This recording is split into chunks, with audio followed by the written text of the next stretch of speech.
Sonia Gandhi, Rahul గాంధీపై ED ఛార్జ్షీట్లో పేర్లు నమోదు చేయడాన్ని నిరసిస్తూ కాంగ్రెస్ నిరసన చేపట్టింది. సికింద్రాబాద్ డీసీసీ అధ్యక్షుడు ఎంపీ అనిల్ యాదవ్ ఆధ్వర్యంలో ఆదర్శ్ నగర్లోని ఎమ్మెల్యే క్వార్టర్స్ నుంచి బీఎస్ఎన్ఎల్ భవన్ వరకు ర్యాలీ చేపట్టారు. టీపీసీసీ అధ్యక్షుడు మహేష్ కుమార్ గౌడ్, అంజన్ కుమార్ యాదవ్ ర్యాలీలో పాల్గొన్నారు.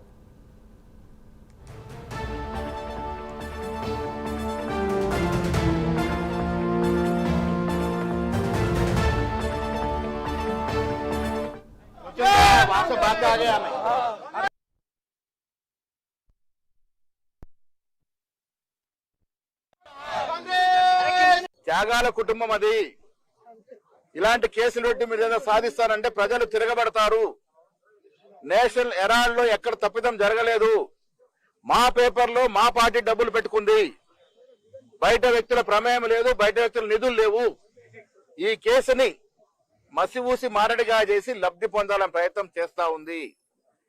ఇలా ఈడీ కేసులు 2014 నుంచి పరిశీలిస్తే ఉదాహరణకి 100 కేసులైతే 95 కేసులు అపోజిషన్ పార్టీస్ మీద అవుతా ఉన్నాయి, ప్రతిపక్షాల మీద అవుతా ఉన్నాయి. ఇది ఆన్ రికార్డు చెప్తా ఉన్నాను. సిబిఐని, ఈడీని జేబు సంస్థలాగా వాడుకున్న బీజేపీ ప్రజలు గ్రహిస్తా ఉన్నారు. కేవలం ప్రతిపక్ష పార్టీల్ని, సీనియర్ నాయకుల్ని చేరదీసుకోవడానికి, దగ్గర చేర్చుకోవడానికి ఈడీని ప్రయోగిస్తా ఉంది. ఈడీ అధికారులు కూడా వారొక స్వయం ప్రతిపత్తిగా సంస్థని మర్చిపోయి ఈడీ, సిబిఐ, బీజేపీ